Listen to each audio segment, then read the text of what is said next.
Então vamos lá. A gente hoje vai falar com a Alissa Carmona. Eu sempre falo para ela que depois de falar dela eu peço desculpas porque é quase uma tietagem, né? A gente quando admira alguém assim na alma, com o coração, a gente fica tietando a pessoa. E isso não é nada muito elegante, né? Mas eu não tô nem aí. Eu sou apaixonada por ela. A Alissa é uma queridona, uma das pessoas que mais conhece, ou a mais conhece, que mais conhece design brasileiro. Ela é CEO da Etel e reconhecida como embaixadora do design moderno e contemporâneo brasileiro, no Brasil e no mundo. Ela escreveu e organizou o livro Cadernos de Arte e Arquitetura e Design, publicado pela editora Olhares. Ela palestrou já em Beirute, no Líbano. Ela foi convidada em 2019 pelo London Design Museum, na Inglaterra, para fazer o primeiro talk sobre design brasileiro. Gente, isso é uma conquista para nós brasileiros, amantes do design, que é uma coisa sensacional. Ela conduziu projetos de design moderno brasileiro com alunos na... Como é que chama, Alissa? Academia Galli. Academia Galli. É em Como, né? Isso, do ladinho de Milão. Do ladinho de Milão, ali em Como. Fora tudo isso, né, como se não bastasse, ela ainda é apaixonada por literatura, por filosofia. Outro dia ela me ligou e falou, eu cheguei em casa às 9 da noite e assisti 3 horas de aula de filosofia. Isso é só para Alissa Carmona, gente. Parte do seu trabalho do resgate do design moderno brasileiro envolve o patrocínio e produções de livros, né, sobre o assunto, o que reforça e fortalece o reconhecimento do design brasileiro, tanto no Brasil como no mundo. A Alice é curadora da coleção Etel, uma coleção que não é uma coleção de peso, né? Que inclui muitos dos mais importantes nomes do design moderno e dos consagrados contemporâneos. A Alissa também tem um papel super importante, eu acredito que seja mais do que importante, ele é decisivo para o legado do design do mobiliário moderno brasileiro. E a Alissa, na Etel, ela está absolutamente engajada na expansão dos valores da sustentabilidade, de pesquisa de novos materiais e de projetos que ela faz para a Etel no quesito sustentabilidade. Então, é muita coisa para uma mulher só, gente. E é com ela que a gente vai falar hoje um pouquinho. E depois disso, depois de hoje, que é uma aula inaugural, a gente vai ter 3 aulas, que depois a gente vai falar as datas para vocês, sobre design moderno brasileiro. Lissa.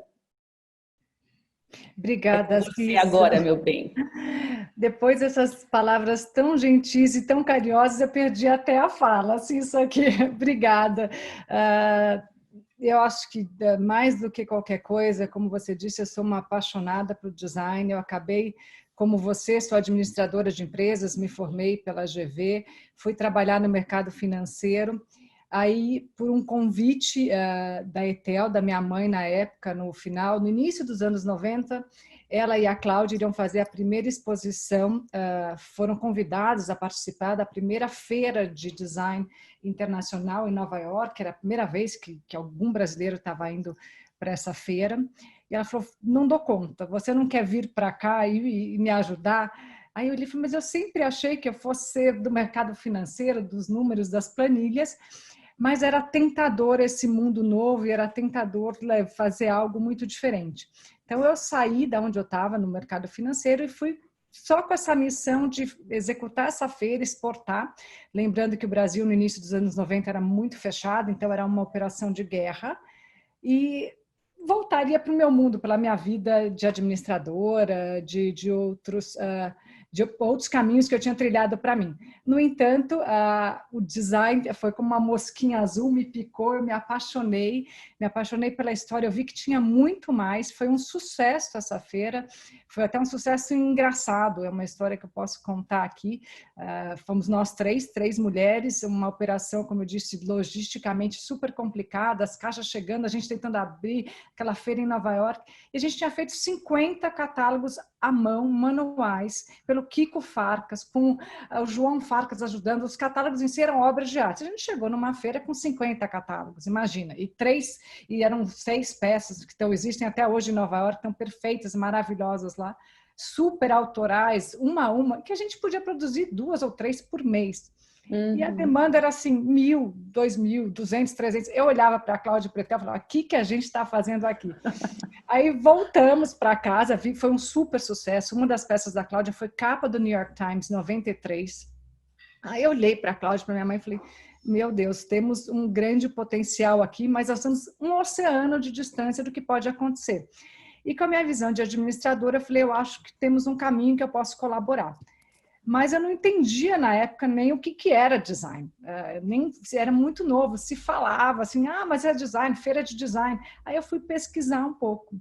Mas antes de eu contar para vocês o que eu descobri, o que eu comecei, aonde foi meu caminho para chegar no design, chegar um pouco em tudo isso que eu coloquei para mim como missão e que a Cissa contou, então eu coloquei para a minha vida essa missão de resgate para a história da ETEL, quer dizer, minha contribuição para a ETEL foi essa, de resgatar a história do design brasileiro, seus principais autores, suas peças icônicas, e buscar um reconhecimento que nós merecemos, que eu acho que essa missão foi até agora bem cumprida, tem muito a se fazer ainda, mas a gente já conseguiu o nosso lugar ao sol e o nosso reconhecimento.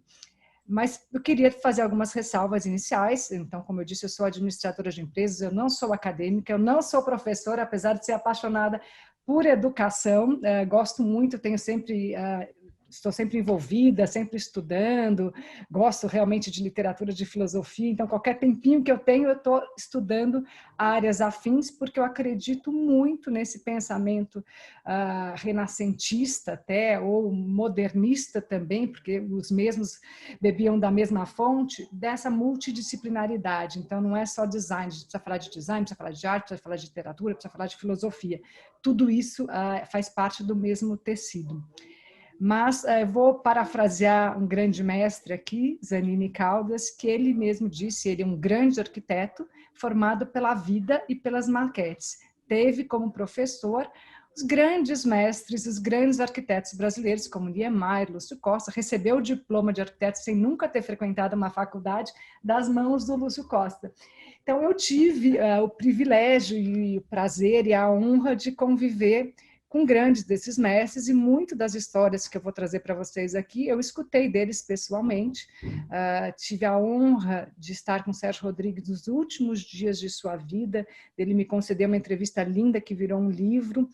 Zalzupin, que a filha dele, a Marina, deve estar aqui hoje, se eu não me engano, ela me disse que entraria, que participaria. Tenho a felicidade de conviver por mais de 18 anos, então eu convivi muito com isso e aprendi muito na vida. Então, apesar de não ser acadêmica, não ter seguido a arquitetura, e eu brincava muito com o Sérgio, falava, Sérgio, eu sou uma arquiteta frustrada, amo arquitetura, amo design. Ele falou, filha, sempre dá para aprender. Ele me chamava assim, menina, filha, não se preocupa, não é um diploma que faz a diferença. Mas essa ressalva é importante. Então, as histórias que eu trarei aqui, muito vem de conhecimento, de vivência, muito de estudo, de pesquisa, mas eu não tenho aqui o compromisso formal com datas, com a academia, é muito para trazer, de fato, os bastidores do design brasileiro para vocês. Então, vou entrar um pouquinho... Vou só fazer uma ressalva. Claro. Fora tudo isso, a Alissa é nada mais, nada menos que filha de Etel Carmona. Outra querida e outra pessoa que eu sou completamente, admiro do fundo do meu coração. Eu amo a sua mãe. Obrigada, Cici. Nós temos assim um carinho. Foi graças a você que esse curso saiu. Cici insistiu bastante para a gente montar as agendas. Eu estava sempre muito complicada, divido meu tempo entre o Brasil e a Itália.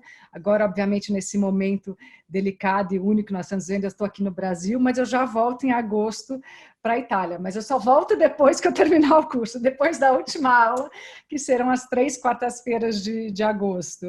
Depois a gente passa os horários certinhos das próximas aulas. Mas eu queria então convidar vocês para essa trajetória, para essa aula inaugural, que é uma pincelada, como bem diz a Assis, um menu degustação do que virá e do que a gente pode falar muito mais sobre o design.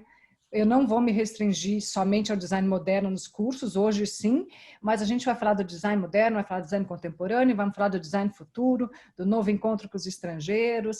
Então, tem muita coisa para frente. Então, eu não sou dessa área, eu acabei entrando e me apaixonando fortemente pela história do design brasileiro e por design de uma maneira em geral. Mas quando eu comecei isso há mais de 25 anos, eu vim do mercado financeiro, vim da administração, e a primeira coisa que eu me deparei era design. O que era design?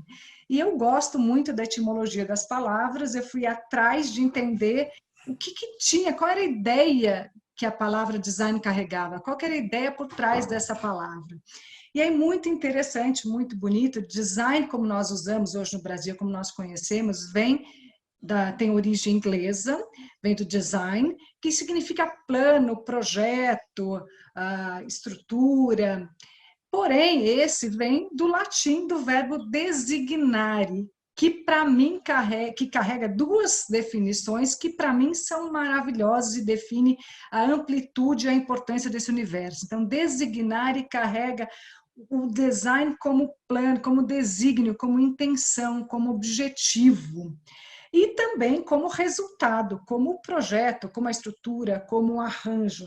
Então, essa palavra design, que vem do verbo designare, que também tem no italiano desenho, que significa senho, significa símbolo, significa signo. Então, design nada mais traduzindo muito simplesmente, mas profundamente, materialização das ideias, materialização de uma intenção, que tornar simbólica, criar símbolos para as nossas ideias. Então, isso para mim fez muito sentido e eu quis entender para poder começar a trabalhar nessa área.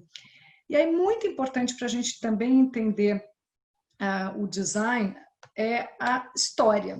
Então, o design no Brasil e no mundo é muito recente. Como eu estava dizendo para vocês, ele vem da Inglaterra, a origem do termo é inglesa, do final do século XIX, que remete à Revolução Industrial, que é exatamente no momento onde ocorre a separação entre quem produzia, entre o artesão e aquele que executaria, que produziria a peça. Então, durante a Revolução Industrial, surge o conceito design e surge a profissão designer, mais ou menos, ainda não muito estabelecida.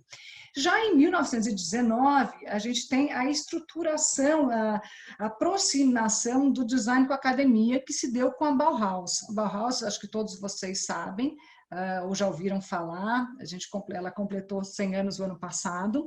Foi a união da Escola de Belas Artes com o Liceu de Artes e Ofícios na Alemanha, e teve como filosofia base a união das artes com a arquitetura e com o design com a indústria. Então, esses foram os princípios da Bauhaus, que vocês vão lembrar, que tem arte e função, teve como primeiro diretor o Walter Gropius em 1919 e como último Mies van der Rohe perto de 33, quando ela terminou em Berlim por conta da guerra. Já no Brasil, é muito interessante que a primeira tentativa do ensino da prática do design se deu com Lina Bobardi, no IAC, no MASP, no Instituto de Arte Contemporânea, que ela criou junto com seu marido Pietro Bardi, dentro do primeiro MASP, não esse da foto, o MASP da 7 de abril, em 1947 foi a inauguração desse MASP, e o curso do IAC foi de 1951 a 53, durou muito pouco, mas, mesmo tendo durado muito pouco, criou as bases para o próximo, criou a base para o... Vamos acertar aqui um pouquinho. Se você quiser colocar aqui para mim. Isso aqui e ela criou as bases para a prática e para o ensino de design, que veio a ser formalizado em 1963 com a ESG, com a Escola Superior de Desenho Industrial, no Rio de Janeiro, na qual a grande designer, queridíssima Cláudia Moreira Salles, é formada. Tudo isso para contar para vocês, para dizer que design é de fato muito novo. A gente está falando como ensino, como prática com a ESG de 63 para cá. Ou seja, a gente tem 60 anos, nem isso, de prática de design. Aí agora eu queria entrar com vocês, aí como eu disse, antes de tudo isso acontecer da tecnologia, em algumas terminologias, algumas definições que eu acredito ser muito importante, apesar de algumas muito óbvias, para que a gente possa entender de fato o design brasileiro e o design moderno brasileiro, a sua importância. Então, algumas delas é design, arte, artesanato. Todo mundo fala quais são as fronteiras. Não tem muita fronteira, é bastante tênue.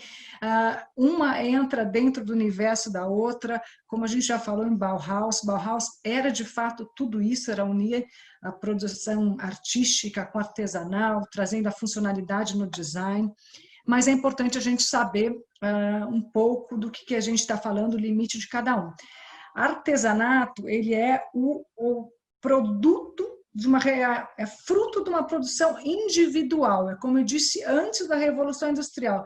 Quem cria, quem faz, quem tem a ideia, executa, faz as suas peças. Aqui eu trouxe algumas imagens de artesanato que parece que lembram ser mais popular, porque eu quis realmente trazer a Ilha do Ferro de Alagoas, porque eu gosto muito do trabalho deles, mas não quer dizer que artesanato tem que ser só popular ou só enraizado com as culturas locais, nacionais. Artesanato justamente é essa relação com a produção. Quem cria, produz. E eu queria trazer para vocês aqui também um outro termo muito importante, que eu uso muito, que tem muito a ver com o meu trabalho no ETEL, com o que a gente faz dentro do ETEL, e muito relacionado ao design moderno brasileiro, que é o artesanal. Nós temos o artesanato, genericamente falando, e o artesanal ligado à produção manual, feito à mão ou não em série, não amarrado com as premissas industriais da produção em massa. Então, o artesanal, a produção artesanal, ela define muito o design moderno brasileiro, então eu queria trazer essa primeira definição para vocês. E também ressaltar que o artesanato e o design, eles são muito próximos, não tem essa diferença tão grande como muitos gostam de falar, de isso é artesanato, isso é design. Tem um pouco de cada definição na produção artesanal, na produção de design, eles são realmente muito próximos. E aí, trazer um pouco do design. Aqui eu trouxe duas imagens, uma da década de 70, de Zalzo Pin, essas já são peças reeditadas, e essa poltrona alta do Memorial do Oscar Niemeyer. Aqui é um pouco, eu trouxe de propósito a década de 70 para ser pós-63, mas o design é anterior, obviamente, como nós vamos ver em toda a produção do mobiliário na década de 50, a prática do design em si, é anterior à profissão do designer. Então, o designer, com essa separação entre o criador, que tem a ideia, com quem executa, então o designer ele produz para outrem, ele cria para outrem produzir. Então aqui entra muito o conceito de indústria, mas não só, mesmo que seja uma produção artesanal. Então, por exemplo, a produção da ETEL é uma produção artesanal no fato de ser feita à mão, de não ser uma produção em série, não é com um maquinário CNC, não é um maquinário de produção repetitiva, mas é uma separação, não é o designer em si, não era o Niemeyer que colocava a mão na massa e produzia a peça, Zalzo Pin, mesmo tendo a ateliê, ele tinha artesãos, ele tinha funcionários, era uma indústria. Então, essa separação entre quem cria e quem produz, que caracteriza muito forte o design. E arte. Aí entramos em arte. Eu gosto muito dessa definição que o Marcelo Dantas trouxe em uma das suas palestras, em uma das suas lives, que é arte é design sem regras, design é arte com regras. Ou seja, tem aquele pressuposto inicial que eu falei para vocês, da própria definição da palavra design. O design carrega a função, ele está atrelado a um propósito, a um desejo de criar um símbolo para uma ideia. Então, uma xícara, por exemplo, ela é uma peça de design. Ela criou um artefato para o ato de tomar a chá. Essa mesa, como nós estamos vendo aqui, é uma mesa funcional. Ela é a materialização da ideia de você poder fazer as refeições, poder trabalhar, etc. E a arte, por sua vez, ela não tem as amarras da funcionalidade. Então, ela pode brincar com a estética, com a intenção, mas sem estar presa à função. Então, acho que esse é o grande limite. No entanto, nós temos um crossover muito grande, não tem essa fronteira definida, isso é arte, isso é design, isso é artesanato. Existe sim essas nas produções, óbvio que a gente está vendo aqui a arte, o que a gente viu antes é design, o que a gente viu no anterior é artesanato, mas elas se conversam entre si. E aí a gente chega numa outra terminologia importante, que é o design art, que muito se fala, e eu vejo que tem muita confusão, e as pessoas chegam para mim e perguntam, mas se você faz design, você trabalha com design, isso é mobiliário de design ou isso é design art? Então, o que é design art? O que está por trás do design art?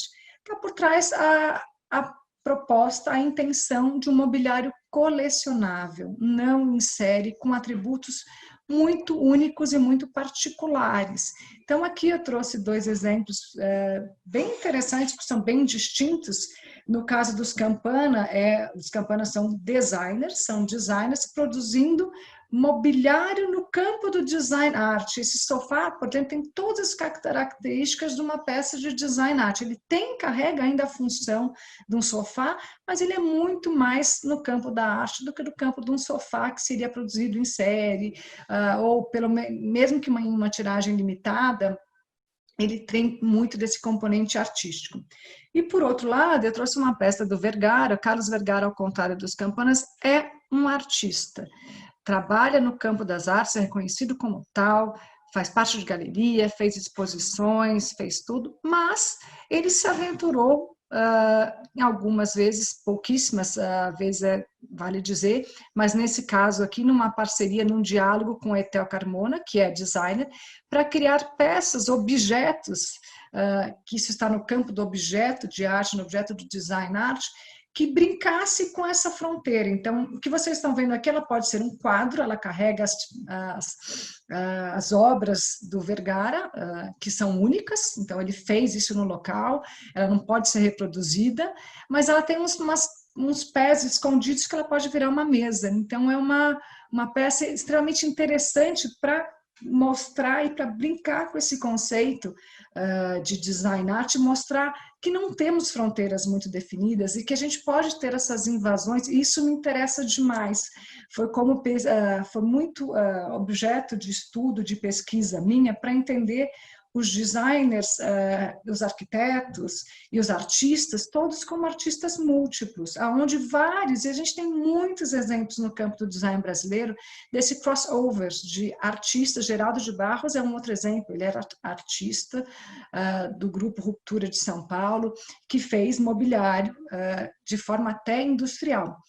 Aí, eu trago para vocês aqui uma outra definição, diferente do design art, diferente daquele mobiliário que eu coloquei do Carlos Vergara, móveis de artista, que são artistas de fato, com produções consistentes, coerentes no campo da arte, que se aventuraram a fazer mobiliário, mas eles não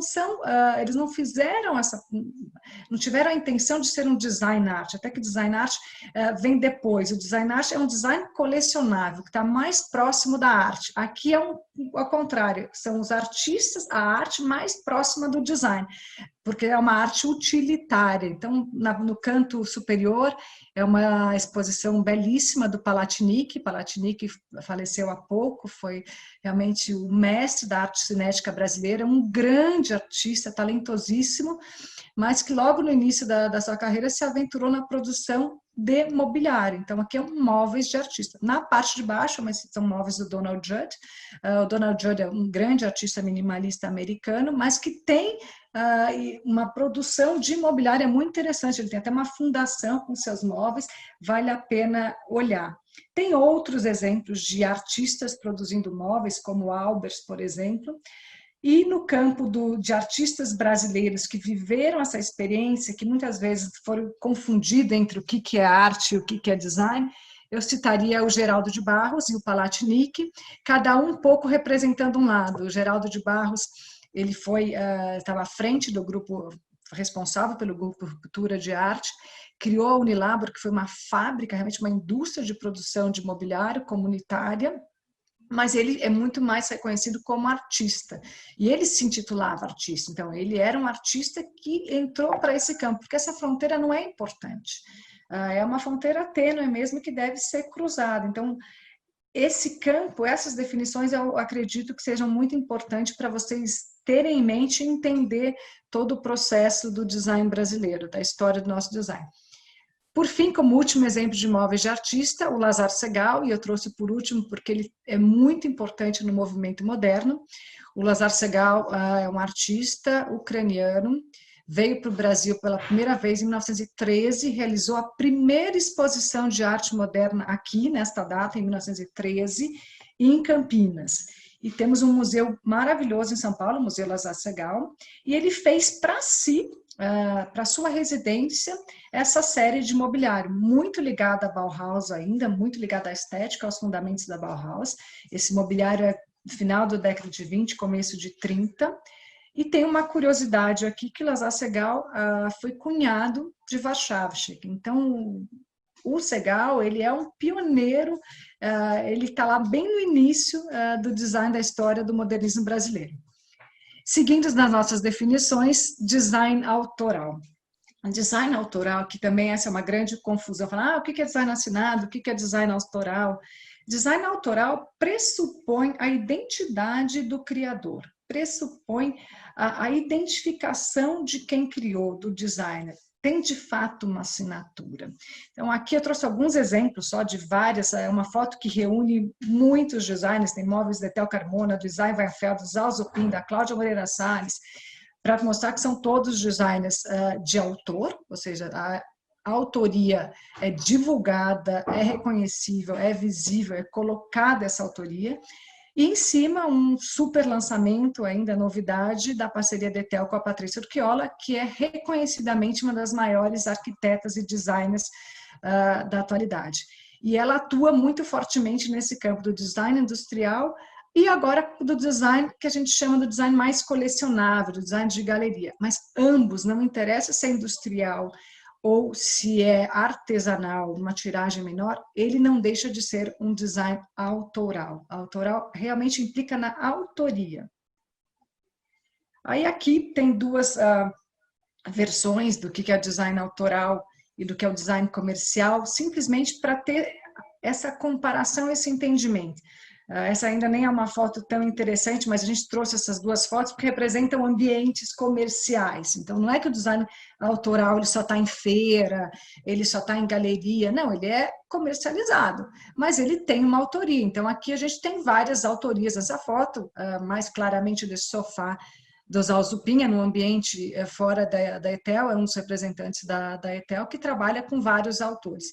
E do lado direito, a gente tem que pode ser qualquer loja de departamento, supermercado, onde essa poltrona é uma poltrona, ele não identifica muito a autoria. Então, a diferença entre um e outro é justamente essa, é a autoria clara, identificada entre uma peça e outra.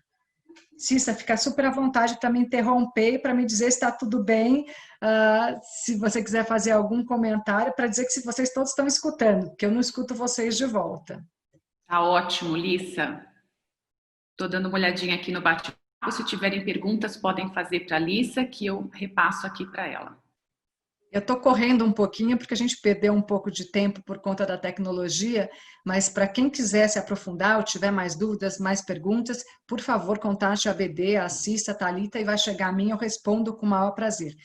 Aí eu queria trazer para vocês, eu trouxe de propósito exemplos gritantes, não necessariamente o design industrial tem que ser colorido, tem que ser em plástico, tem que ser isso, mas eu trouxe para a gente fixar na nossa memória. O design industrial pressupõe uma produção em máquinas, pressupõe uma produção em série, pressupõe quantidade.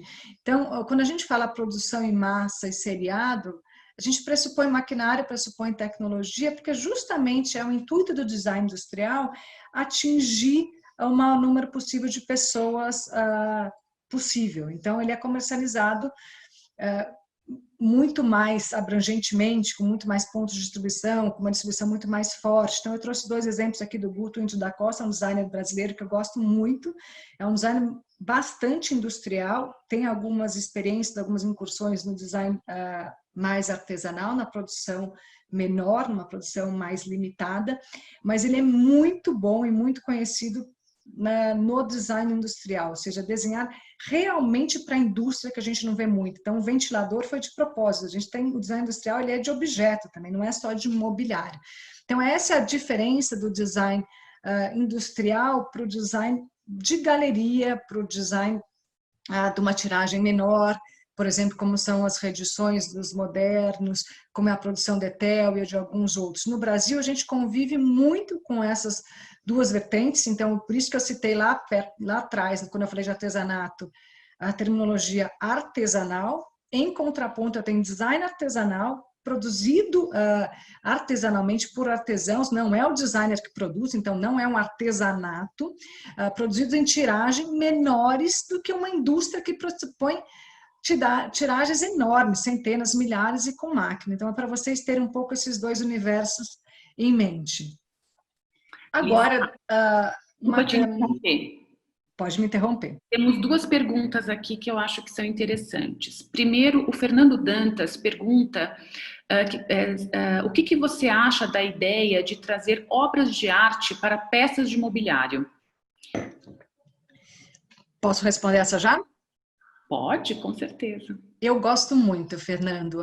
O exercício que nós fizemos com o Carlos Vergara foi proposto por mim, porque lá atrás, no início, vocês vão ver quando a gente entrar mais na história, no contexto histórico do design brasileiro, todos esses artistas, todos os designers, na verdade, que nós conhecemos como designers, eram artistas. O Tenreiro é um artista, ele começou como artista, terminou como artista e fez mobiliário.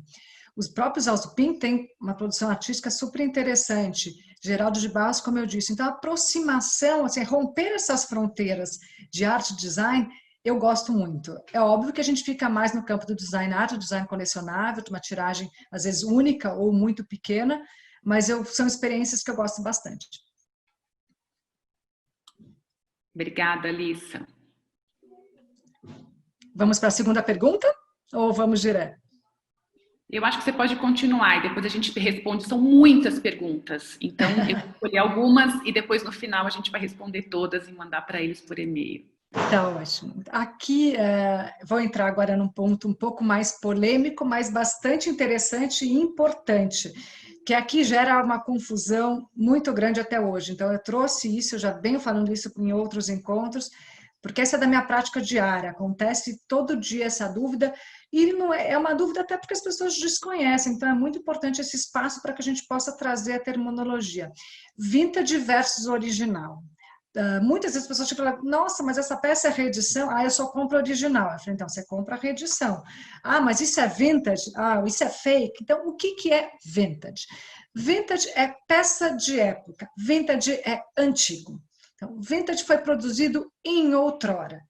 Ele, na maioria das vezes, é original, ou seja, é autêntico, foi de fato feito, desenhado por aquele autor, foi produzido na fábrica que esse autor trabalhava, ou na própria fábrica desse autor, no ateliê, por exemplo, no caso do Zalzupin.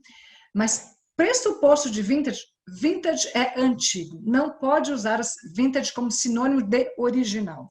Vintage pode ser original, se ele for de fato autêntico, ou pode ser uma cópia, até uma cópia feita nos dias de hoje, para poder parecer vintage, parecer antiga, ou até um erro de atribuição de autor. Então, não quer dizer que vintage é original, vintage é antigo. E original é aquele que respeita a autoria, que é autêntico. Então, a gente pode ter original vintage, a gente pode ter original contemporâneo, pode ter original produzido hoje. Então, essa diferença é extremamente importante. Aqui, ficou muito interessante essas duas fotos, que essa do lado esquerdo é a poltrona do Zalzupin, da casa dele, ou seja, é uma vintage 100% autêntica, é a dele própria, e a do lado direito é uma reedição Detel dos anos 2000. Então, aqui tem 60 anos ou 50 anos que se diferenciam um de outro, e as duas são originais, uma é vintage e a outra é atual. Então, a gente tem o original como sendo a peça autêntica, que respeita a autoria, que pode ser de época ou atual. Nós temos o original vintage, que é isso que eu disse que é o vintage, é o antigo, e aqui também é a peça do próprio Zalzupin. E aí a gente tem o fake, a gente tem a cópia, que é o grande problema do design brasileiro, dessa indústria criativa, e eu acho que essa iniciativa da Cissa de trazer para vocês esse curso é justamente para que vocês treinem e eduquem o olhar para isso. Essa é uma peça que nós descobrimos no Sul, de uma indústria do Sul, que uma arquiteta, uma designer se intitulou como a designer dessa peça, ou seja, ela pegou o carrinho de Zalzupin, tirou, colocou o vidro e disse que é... Então, isso é fake, isso é uma cópia. Outro exemplo de cópia, para não ficar só nos nacionais, nos internacionais. A da esquerda é a cadeira famosa, icônica, símbolo do design de Niemeyer, a Chaise Rio. E a direita é uma cópia não autorizada, uma produção não autorizada da Fundação por uma empresa italiana que resolveu colocar estofado. Eu ainda trouxe uma bonitinha ainda, porque tem uma amarela, tem uma laca amarela com estofamento amarelo que a Niemeyer com certeza está revirando até hoje. E ela diz que é do Niemeyer. E a Fundação Oscar Niemeyer já entrou em contato, já processou, já fez, isso está no campo da justiça. Mas é um desrespeito gigantesco, não só pelo autor, pela fundação, mas como pelos preceitos, pelos fundamentos estéticos dessa criação. O Niemeyer deixava muito claro, se vocês olharem, principalmente essa linha que é a Chaise Rio, que é a linha que ele fez, que é a poltrona alta, que é a mesa, que são todas pretas, ele queria que fosse preta para que nada distraísse das formas. O Niemeyer era um arquiteto formalista que transferiu essa sua estética formalista para o seu mobiliário. Então, a hora que você corrompe, você transfigura esse mobiliário, você transfigura toda a história desse autor, todo o seu legado. Então, isso não tem o valor. Isso acontece muito, eu trabalho muito fora do país, alertando às vezes plataformas digitais que trazem muita coisa falsa, muita coisa às vezes que são, aqui não é nem a tentativa de uma cópia direta, é uma deformação da peça, e é importante a gente ter essa consciência, o que é entender essas peças icônicas e entender o propósito desses autores. Então, ao entender Niemeyer, você já vai olhar para isso e falar assim, muito estranho, não bate com os preceitos do Niemeyer, tem algo errado, e de fato é fake.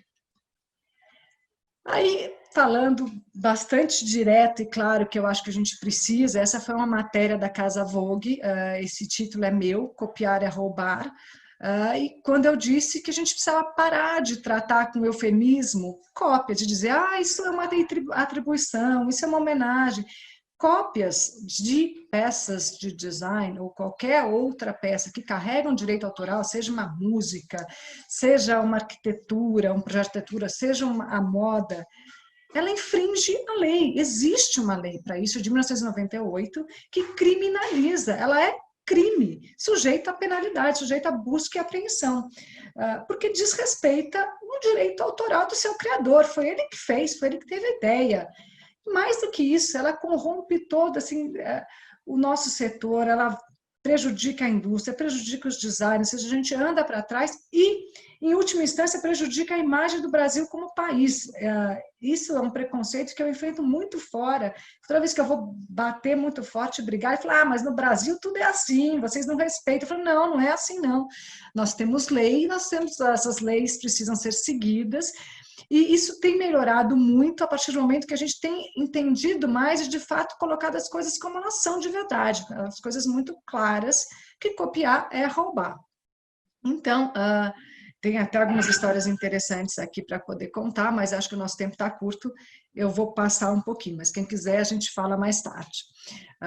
Reedição e edição. O que é reedição? Reedição é trazer de volta para a vida, que eu gosto muito de chamar dos clássicos. O que são clássicos? São peças de qualquer natureza, seja de mobiliário, seja de literatura, de teatro, que resistiram ao tempo, elas são atemporais. Então a gente trouxe de volta, a gente traz de volta à vida, traz de volta ao mercado peças de época, peças que foram muito importantes ou não, ou peças que nós julgamos de uma relevância para os dias de hoje. Isso é feito muito com base da mesma maneira como era feita no momento que ela estava sendo comercializada. Então, por exemplo, essa cadeira da Lina aqui que a gente trouxe como exemplo o desenho original que foi fruto de uma pesquisa no Instituto Bard. Ela é produzida de acordo com todas as dimensões, com todo o projeto original, obviamente adaptando ao tempo, a tecnologia de hoje. Então, no caso de madeira, a gente não usa mais jacarandá, óbvio, não tem mais jacarandá, e mesmo se tivesse, é uma madeira ameaçada de extinção, está praticamente extinta, não faria o menor sentido, vamos atualizar com madeira certificada. Mas a reedição carrega em si conceitos muito bonitos. Primeiro, é a preservação do legado artístico e da memória do autor. Então, a hora que a gente continua trabalhando com essa ponta, nós continuamos falando de Lina. Não é à toa que, por conta, nós começamos a reeditar Lina em 2015. Se vocês olharem a quantidade de exposição de Lina, a importância de Lina, como se voltou a falar de Lina depois disso, é de emocionar. Só no ano passado, acho que nós tivemos 3 ou 4 exposições de Lina ao redor do mundo. Provavelmente muitos de vocês têm ouvido muito falar de Lina. Depois, ela traz valor, é uma geração de valor concreto e duradoura para suas obras.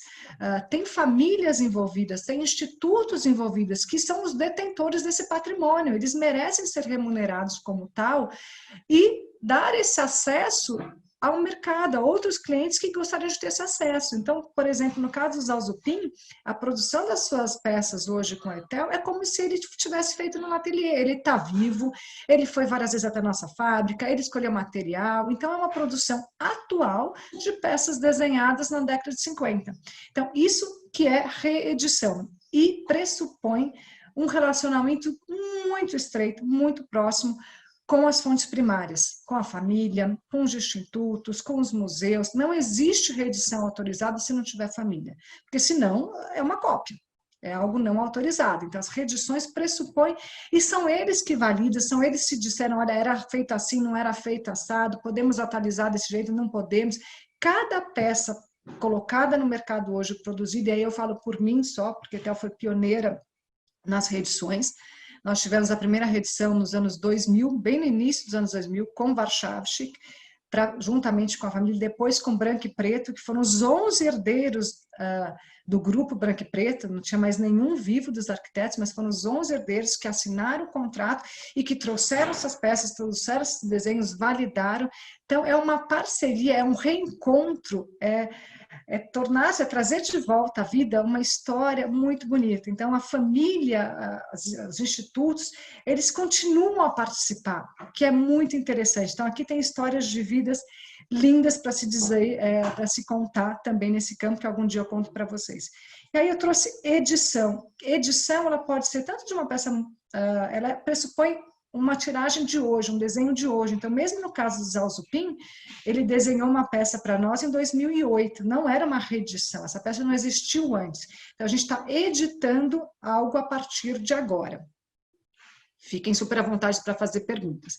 Eu não vou entrar na metodologia Etel, mas isso a gente vai falar mais a fundo num dos cursos, mas eu trouxe só 2 exemplos aqui para você ver o tamanho do controle que são essas moedas no Niemeyer, o certificado que vai, a numeração, o quanto isso é garantido para a autenticidade, para comprovar a autenticidade e a parceria com os familiares, com os institutos, como eu disse. No lado esquerdo são peças da Lina, que eu descobri nas pesquisas do Instituto, são mancebos que eu achei muito interessante, e que para celebrar essa reedição do mobiliário icônico clássico da Lina, a gente trouxe uma peça não muito convencional, que ela fez somente para essa vitrine, fizemos uma edição limitada para celebrar realmente esse renascimento das peças de Lina.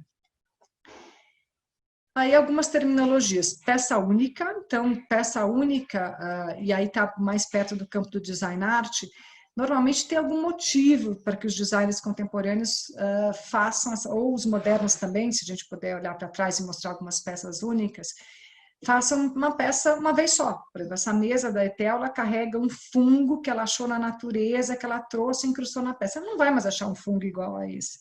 Então, essa peça é única, só tem essa. Então, tem motivos para que ela possa ser uma peça única. Edição limitada. Também carrega um pouco esse raciocínio. Eu gosto muito de edição limitada quando ela tem um motivo, tem um porquê. Não só um motivo, uma intenção mercadológica de valorização da peça, vou fazer pouco porque assim ela vale mais. Não, por exemplo, esse mosaico, esse biombo do Paulo Werneck é uma peça difícil, é uma reinterpretação de um painel. Não é para ter tantos e não faz sentido ter tantos. A coleção Sintonia Fina da Cláudia Moreira Salles, que ela fez com nióbio, o nióbio é um material muito raro, muito precioso. Também existe um motivo para ter uma tiragem limitada. É assim, entre outros exemplos. Eu coloquei aqui como produção em série a própria poltrona da Cláudia Moreira Salles para fazer esse contraponto da sua produção de luminária, que é em edição limitada. Produção em série aqui não significa que tem maquinário, que será produzido em massa. Produção em série pode ser tiragem pequena, pode ser séries pequenas. Não pressupõe ser uma produção industrial, mas uma produção que eu não tenho limite. Então, eu posso produzir quantas peças dessa poltrona da Cláudia, ou de outras poltronas da Zupin, outras peças da Etel, nós quisermos e tivermos a intenção. Por fim, chegamos em curadoria. Eu fiz todo esse preâmbulo das terminologias para contar para vocês a importância de curadoria e para chamar a atenção de vocês que vocês são curadores. Vocês, como decoradores, design de interiores, especificadores, vocês são curadores desse repertório. Vocês fazem a ponte entre os designers, os artistas e o mercado, e os clientes. É muito importante esse entendimento. De novo, pensando na etimologia das palavras, curadoria vem de curar, de ter cuidado, de colocar atenção. Então, a ideia desse curso que a Cissa gentilmente me convidou, me propôs, insistiu para que eu fizesse, é justamente porque vocês têm esse papel de curadores e têm uma responsabilidade como curadores. Então, todas essas informações são pertinentes para vocês. Quanto mais vocês puderem conhecer, melhor será a curadoria, melhor será o repertório que vocês vão poder produzir. Então, esse papel de pontífice, de mediador, de conciliador entre os designers, as galerias e os clientes é muito importante e é de vocês. Então, a gente está aqui para auxiliar vocês nesse sentido. Então, ele pode ser tanto, obviamente, um termo mais conhecido, mais usual, daquele que organiza as exposições para museus, para galerias, especialmente para a arte, mas também para o design, mas curadores na seleção de um repertório para o trem, com cuidado, com atenção, com conhecimento. Então, em resumo, o design autoral, ele segue a lógica de arte. Tudo que nós vamos falar daqui para frente, e falamos até agora, diz respeito ao design autoral, o design que tem um criador, que tem um autor por trás. Então, nós vamos estudar, contar, falar a vida e a obra desses autores para poder chegar nas suas peças e para poder entender como conjunto. Então, qual é a lógica do design autoral? Ele pressupõe, obviamente, estética e composição, a gente está falando de sofás, de cadeiras, de mesas, a gente está falando da composição estética, não vou nem entrar na beleza, mas a gente está falando de beleza também, mas ele carrega em si um princípio muito interessante. O design autoral, ele pressupõe retenção de valor, ele é investimento, ele não segue a lógica dos demais bens de consumo, por exemplo, que se perde valor com o uso ou com a própria aquisição. Quando você compra um carro, a gente brinca que você tira o carro da concessionária, ele vale 30% menos. Com o design autoral, ou outros bens de consumo que a gente poderia citar, não acontece isso. Ele pode se valorizar, e na maioria dos casos se valoriza. Quais são as exceções? Aí eu vou entrar depois o que leva uma valorização ou não. A arte também você não sabe se o artista vai valorizar para frente ou não, mas você já compra. Quando você fala que você compra arte, você fala que você fez um investimento. É diferente de você comprar, por exemplo, nada contra uma gravura que você entra no mercado, ou um pôster e falar, é simplesmente decorativo. Ou comprar, às vezes, pelo mesmo valor ou até mais barato, uma obra de arte de um jovem artista que carrega em si um potencial de valorização. Esse pôster, ele não tem um potencial de valorização. Pode até ter, porque pode ser, por exemplo, um pôster que foi da Bienal, etc., mas ele já está mais no campo de arte, uma coisa mais comercial, estou dizendo. Ele é mais difícil de ter essa valorização. Quais são os fatores que a gente deveria... Antes disso, design autoral é legado, é um bem, é um ativo e é um legado seu para as suas próximas gerações, que você carrega como arte. Você vai deixar para os seus filhos e netos. Então, ela tem essa valorização também no tempo, essa valorização afetiva. A gente tem esse componente afetivo. Essa mesa eu comprei até da Cláudia Moreira Salles, é para isso, por isso que eu estou te deixando. Então, ela é um legado para se deixar para as próximas gerações. Alguns fatores que nós precisamos observar pensando em design autoral como arte, seguindo essa lógica. Primeiro de tudo, que a gente falou muito aqui, é a autenticidade. Então, muito cuidado com as peças falsas, com as peças que vintage até, que você acha que comprou uma peça que é um investimento, que é uma obra de arte, e ela é falsa, ela é um fake. Então, a autenticidade aqui é muito importante.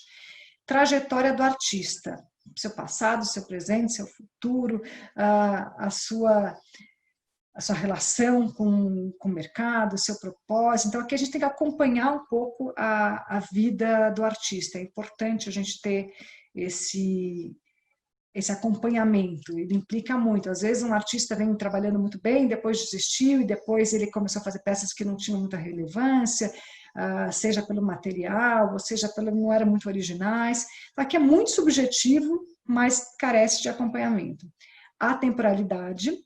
Então, é também difícil, mas aí, como eu coloquei dos clássicos, quando você olha uma peça, eu tenho bastante experiência nisso, mesmo as peças contemporâneas, eu falo, isso não é moda, isso não vai passar, isso vai ser bonito e bom sempre.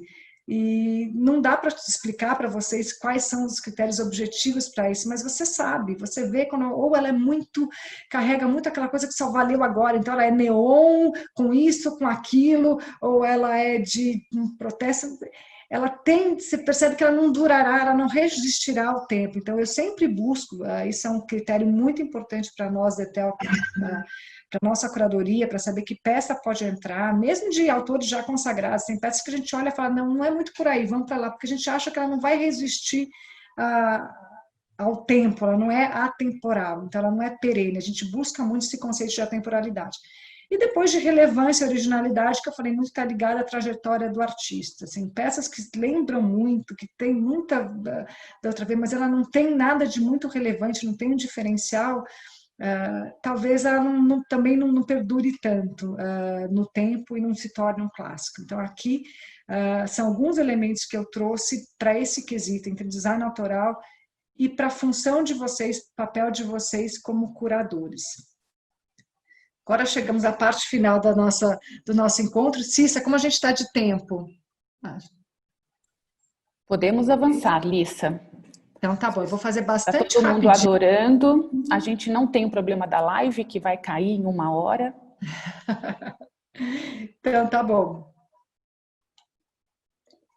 Tudo isso para a gente chegar no design no Brasil. Então, a importância do design brasileiro. E eu queria, mais uma vez, fazer a ressalva, são divisões, toda a classificação ela é sujeita a erros, ela é bastante pessoal, mas eu separei aqui alguns momentos do design brasileiro importantes para que mais para frente, no decorrer das outras aulas, onde a gente vai se aprofundar, a gente possa entender. Não tem como ser diferente. Toda a produção cultural, artística, de design, está relacionada ao momento histórico, está relacionada ao tempo presente. Não vai ser diferente quando a gente olhar para trás e olhar esse momento de pandemia, com esse mundo maluco que se produziu aqui, a gente vai ter que colocar no contexto que foi feito durante um momento específico. Então, eu nunca consegui entender o design brasileiro e acredito que estava aí a dificuldade de tanto, sem colocar isso num contexto histórico.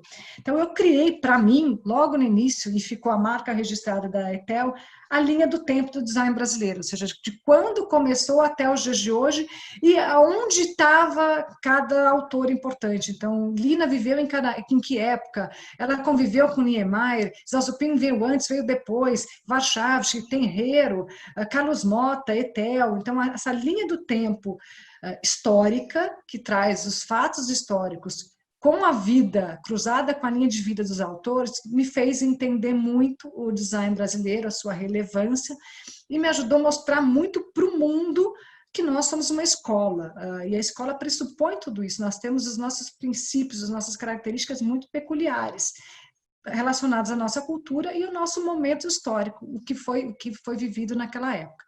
Então, algumas datas importantes do design brasileiro.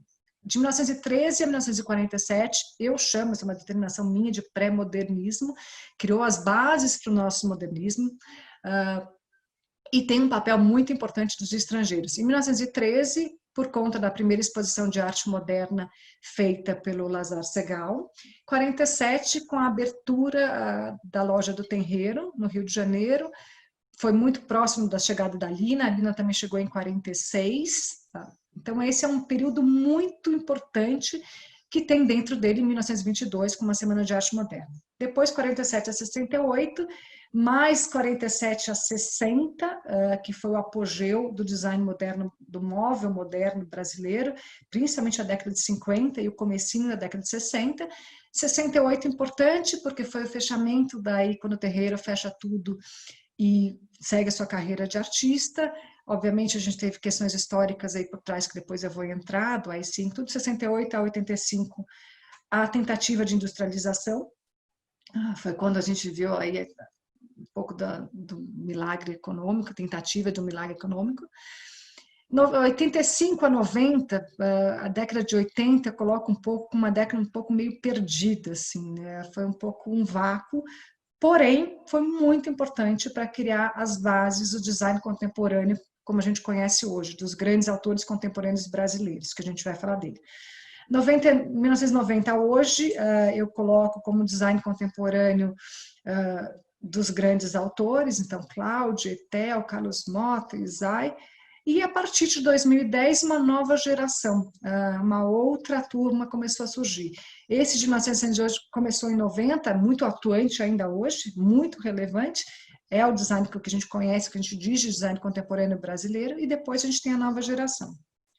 Só para mostrar algumas caras, não vou entrar neles, nós vamos falar no próximo curso. Então, quem foram alguns dos autores desses períodos? Então, a gente já falei de Segal, do Bratic, do Warshawski, do Werneck, do John Grass. Faltou um aqui. No apogeu do design moderno, Zhao Zupin, Tenreiro, Zanini Caldas, Scapinelli, a Lina, o Sérgio, o Niemeyer, que aparece aqui por um motivo muito específico, mas ele também aparece na década de 70. Aqui, 68 a 80, nomes que às vezes são poucos falados, mas muito importantes, como o Percival Laffer, o Rui Otaki, o Fasanello. O Paulo Mendes da Rocha também está aqui por um motivo específico, assim como o Zhao Zupin, que é da década de 50, mas aqui entra com um novo papel. As bases para o design contemporâneo, seja a década de 80, então os irmãos Campanas, o Fulvio Nani, o Carlos Mota, Jacqueline Stephens, a própria Etel. O design contemporâneo de hoje, figuras bastante conhecidas, familiares, provavelmente para muitos de vocês. E um pouco da nova geração. Gosto de fazer a ressalva que, de novo, não são todos. Eu separei alguns rostos, alguns nomes, com certeza muitos relevantes, o meu critério foi um pouco a relevância, mas ficaram vários importantes fora daqui. Isso era só para poder mostrar para vocês do que nós falaremos mais para frente.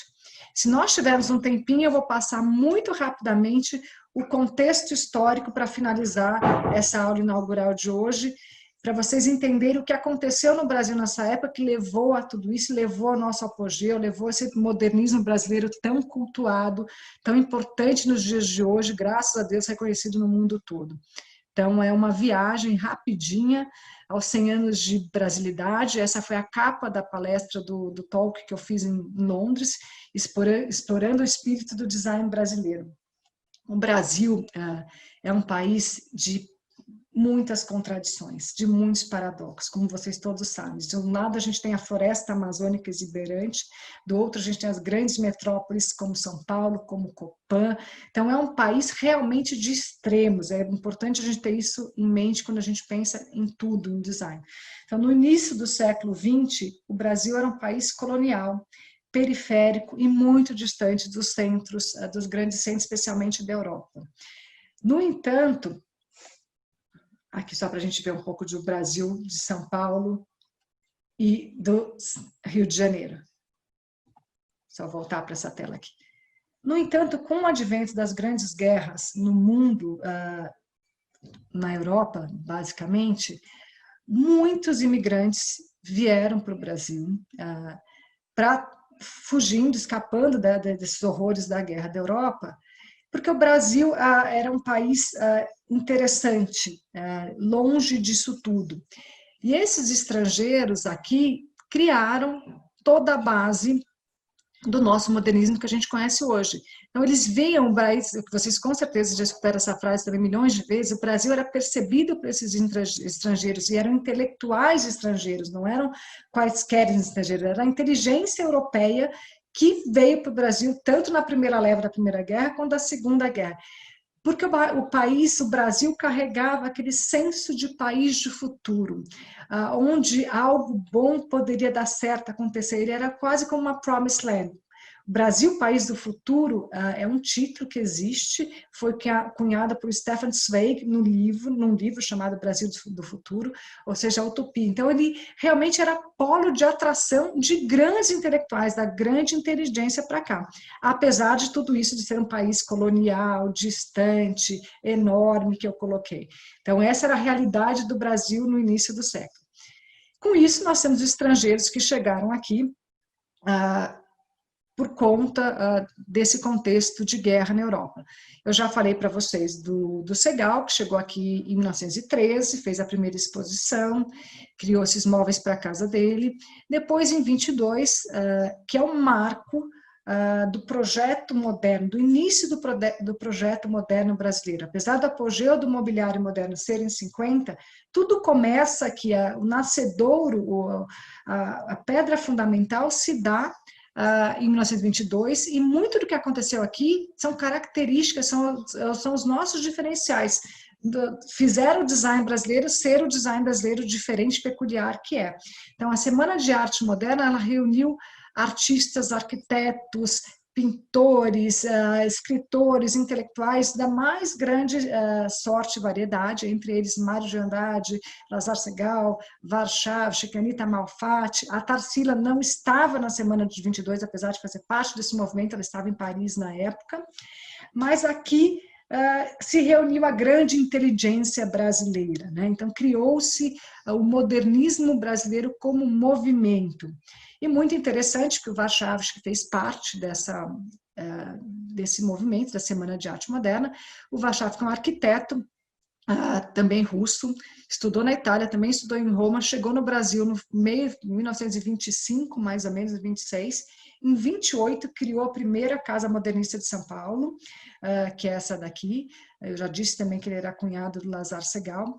O Warchavchik é conhecido como pai da arquitetura moderna. Ele, inclusive, em 25, escreve ou transcreve um manifesto que ele fez sobre a arquitetura moderna na Itália, aqui no Brasil. Então, ele imagina essa estética em 28, quer dizer, é muito avant-garde, muito diferente. É dele também a primeira festa modernista, que reuniu toda a turma da Semana de Arte Moderna. Então, ele tem uma participação fundamental, que depois a gente vai entrar mais para frente no Warchavchik como um todo, na sua relevância. Aqui eu trouxe somente uma imagem icônica, são as peças de design de Warchavchik criadas em 28 para sua residência, dentro da casa de vidro de Lina Bobardi, porque nessa época, quando a Lina construiu, e aí entra um pouco no que eu gosto de contar, os causos, as curiosidades, a Lina, nessa época, não tinha o seu diploma de arquiteta validado ainda, então ela não pôde assinar o projeto da casa para as burocracias, para a formalidade da prefeitura. Então, quem assinou o primeiro projeto da casa de vidro foi o próprio Warchavchik. Então, eles eram amigos e todas as inteligências que conviviam. Isso é muito bacana. Então, a gente tinha um corpo pensante único, cada um com as suas divergências, tinham brigas entre eles, tinha tudo, mas tinha uma união de pensamento, tinha um pensamento conjunto importante brasileiro, muito voltado para a nossa identidade nacional. Então, eles, de fato, criaram coisas muito importantes por essa união. Os anos 30 é extremamente importante para o Brasil, e aqui eu falo com nostalgia e saudosismo de alguém que não viveu essa época. Logo nos 30, tivemos um prédio muito importante, um edifício chamado Ministério da Educação e Saúde, o Palácio Capanema, no Rio de Janeiro, que esse edifício tem várias histórias interessantes, eu acho que a gente não tem tempo para contar, mas ele foi um marco na arquitetura moderna, foi o primeiro prédio moderno brasileiro. E é um prédio incrível, que foi feito por um grupo de arquitetos, capitaneados por Lúcio Costa, tendo Oscar Niemeyer como estagiário e Le Corbusier como consultor. Ele não é autor desse projeto, ele é consultor. Tem até um livro interessantíssimo, que depois eu posso passar para todos vocês a bibliografia por trás de tudo que eu estou falando, que chama 18 Graus, que conta a vinda do Le Corbusier para o Brasil. Esse prédio icônico, maravilhoso, com todos os preceitos da arquitetura moderna de Le Corbusier, com painéis do Portinari, jardins do Burle Marx, dessa turma toda de arquiteto, foi um marco na nossa arquitetura. Por conta desse prédio, Zhao Zupin veio para o Brasil. Ele estava em Paris, estava na França, trabalhando naquela França devastada pós-guerra, ele me contou isso pessoalmente, viu um exemplar da revista francesa Architecture du Jour, que tinha esse edifício na capa. E ele pegou esse edifício, essa revista, e falou, um país que tem uma arquitetura como essa deve ser muito bom, deve ser um paraíso, é para lá que eu vou. E aí, de fato, se organizou, pegou um navio, em 1949, ele chegou aqui. Esse projeto tem uma história muito, esse prédio, esse edifício tem uma história muito interessante de projeto, mas que eu conto da próxima vez.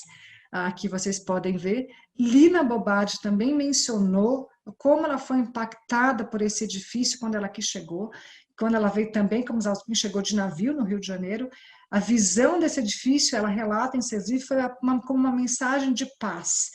Foi como um país inimaginável, um país maravilhoso que se pudesse viver. Depois eu posso até passar a frase transcrita ipsis litteris para vocês. Então, tudo isso corrobora para aquele Brasil país do futuro, ou seja, o Brasil entre 30 e 40 era a vanguarda da arquitetura moderna mundial.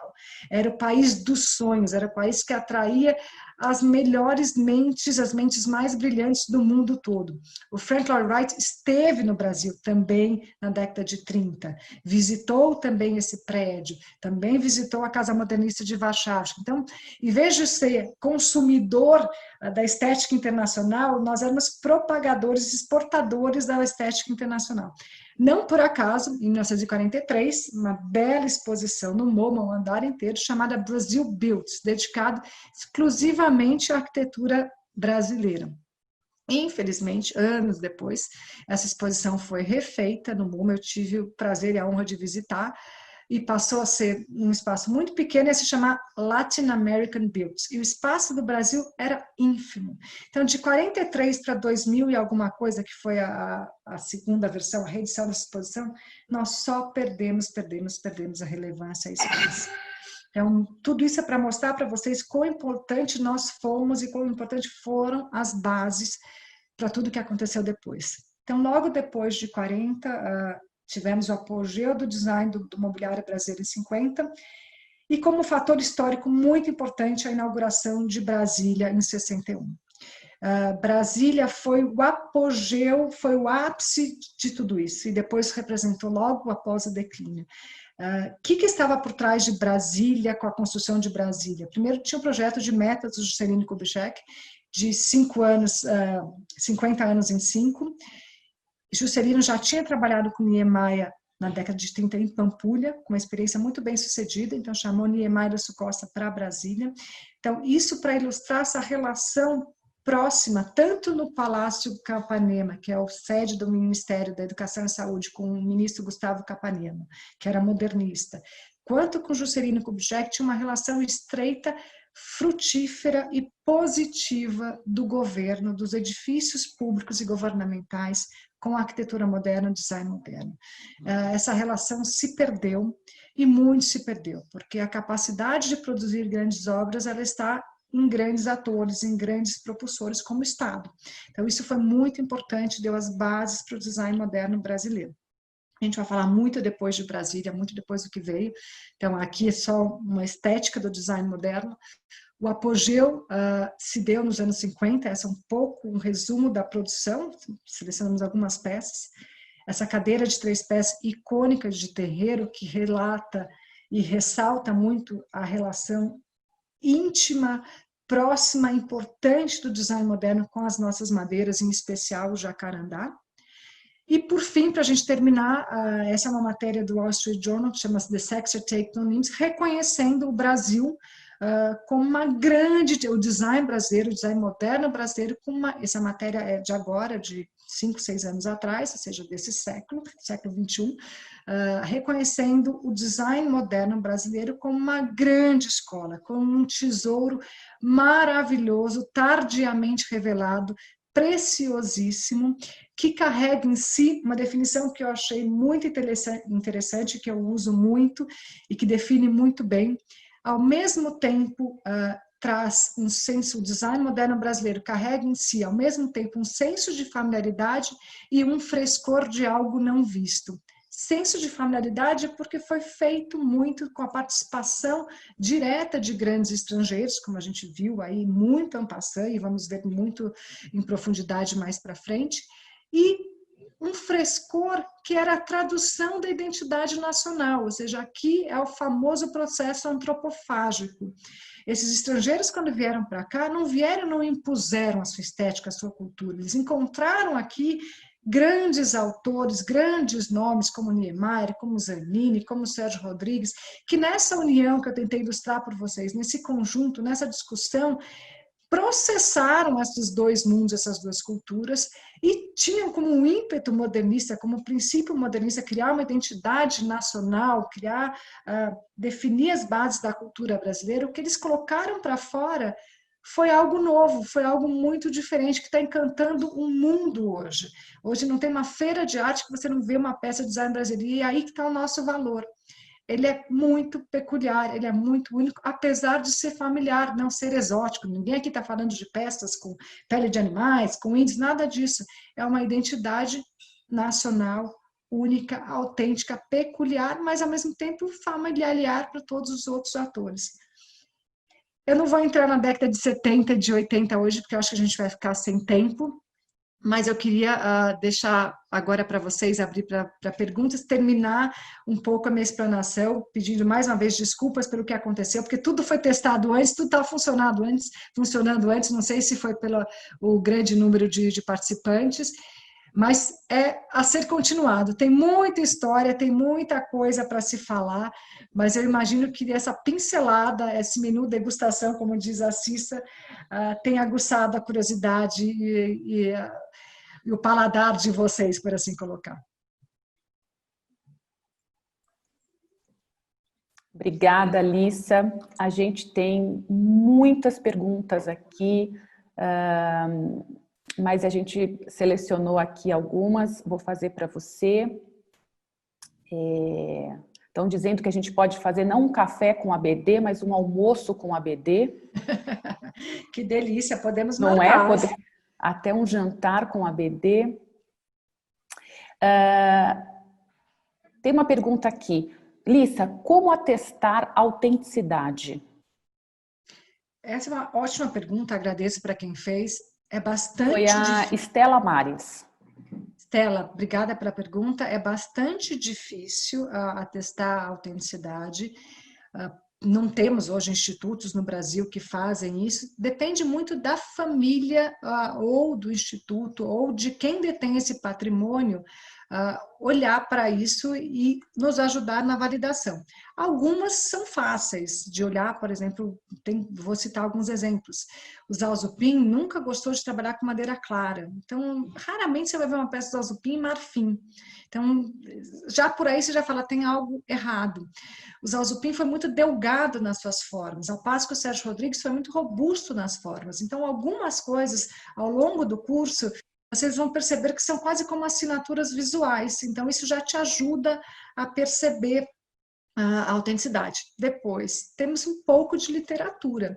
Então, não temos muito. Eu procurei ajudar, como a Cissa colocou no início, a patrocinar, a provocar maior produção de livros e de literatura dessas peças, até catalogação das mesmas, para que a gente pudesse justamente facilitar a autenticidade. Alguma coisa está na literatura que dá para a gente olhar. Outro é olhar um pouco a madeira, mas hoje a gente viu que tem muita cópia feita hoje usando o resto de jacarandá de outro colocado. Então, não é tão fácil assim. Tem algumas mais fáceis, outras mais difíceis. Só para citar o último exemplo, Niemeyer. As peças de Niemeyer são da década de 70 e ele já, como designer, fez para o trem produzir. A fundação Oscar Niemeyer é muito antiga e começou a participar desse processo desde o início. Então, eles criaram essa moeda, que é uma medalha, uma moeda que é cunhada na peça, que tem um número. Tem isso, é só entrar em contato com a fundação, ela vai verificar, é fácil de dizer. Então, é um pouco mais fácil. Algumas não tem, quando não tem, é sempre um universo mais difícil, mais nebuloso, mas vale entrar em contato com as fontes primárias. Ou seja, o conhecimento, ele é o ponto de partida para que você não seja enganado. Não é verdade, Elissa? Sem dúvida, sem dúvida. Esse é o primeiro ponto e é o mais importante, eu diria. Sim, sem conhecimento é muito, muito difícil a gente não ser passada para trás. Lissa, a gente está estouradíssima no tempo. Eu queria agradecer muitíssimo, foi uma honra, um prazer ter você essa manhã aqui. Tenho certeza que todos que estão aqui gostaram também. A gente tem muitos elogios, muitas perguntas, as pessoas me pedindo para que você publique, para que você mande para eles literatura, uma bibliografia de como começar, de alguns livros de design brasileiro, etc. e tal. Muita gente pedindo indicação de livros. Uma outra coisa interessante aqui é as reedições. A última pergunta, falando um pouquinho sobre a reedição. A reedição, ela tem hoje uma série. Conta um pouquinho pra gente. E que você comprando uma reedição, você tem a certeza da autenticidade. Sim, eu acabei não entrando em detalhe da metodologia de reedição, mas a reedição carrega um número em si, primeiro que ela é feita sempre com a fonte primária. Sempre com a família, com o designer quando ele é vivo, com o instituto. Então, no caso da Fundação Niemeyer que eu mostrei e citei, a peça, a reedição de Niemeyer pela ETEL, ela carrega um DNA. Esse DNA, ele conta, ele tem o número daquela peça, aquela peça pode ser a número 10, por exemplo. Ela sabe que artesão produziu, quando produziu, para que cliente foi, qual a data da produção, qual a data da reedição. E o autor, o comprador, recebe 2 certificados, tanto o certificado da ETEL, de autenticidade, quanto o certificado da Fundação Oscar Niemeyer, que é um papel moeda, super complicado, e carrega esses 2 selos, com esses 2 números. Ou seja, isso garante o valor no tempo. Então, reedição, eu digo sempre, uma frase que eu adoro, que define nosso trabalho de reedição. Nós somos os originais de hoje e os vintage do futuro. Então, originais de hoje, porque nada mais original do que a reedição. Você pode, todo mundo que me questiona isso lá fora, todo mundo questiona muito, fala assim, mas eu só compro o vintage, eu não sei se isso tem valor, se isso é autêntico ou não. Eu falei assim, olha, o vintage, ele é uma peça antiga, tem valor pela raridade, pode ser autêntico ou não, a maioria é, desculpa, mas eu não sei, é uma aposta. A reedição, se você quiser falar com a Verônica, com a Marina Zalzupin, que está aqui nos ouvindo, quiser falar com a Fundação Oscar Niemeyer, você consegue comprovar muito facilmente, diferente da pergunta feita da Estela, de uma autenticidade de uma peça antiga, de uma peça vintage, a reedição ela é facilmente comprovada.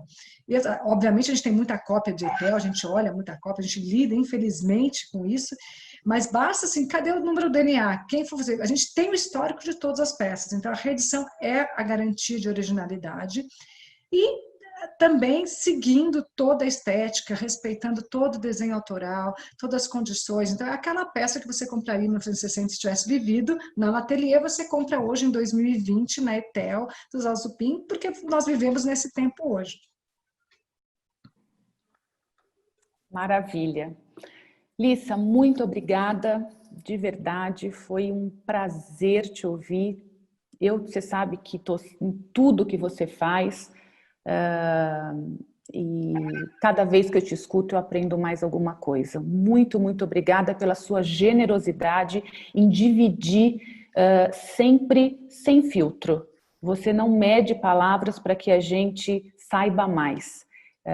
Muito, muito obrigada de verdade. Em nome da BD, eu te agradeço o seu tempo, que eu sei que é absolutamente escasso, e a sua generosidade de dividir, de compartilhar com a gente tantos anos de estudo, que a gente sabe que você é uma grande estudiosa.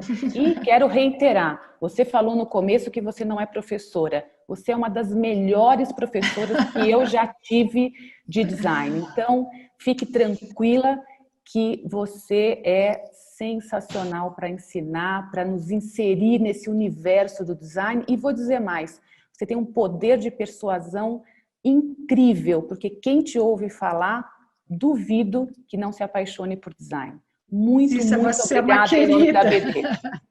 Obrigada, eu agradeço demais o seu convite, o convite da BD, agradeço a todos os participantes. Não se preocupe, eu tenho uma lista enorme de livros que eu vou compartilhar com vocês. Peço 1000 perdões em relação ao problema de tecnologia que nós tivemos, acabei tendo que correr um pouco mais, mas com certeza eu receberei as perguntas, quem precisar querer saber mais, entre em contato com vocês, será um prazer responder. Cissa, obrigada, foi realmente uma delícia esse café da manhã com vocês na BD. Muito obrigada. Tchau, gente. Beijo para vocês todos.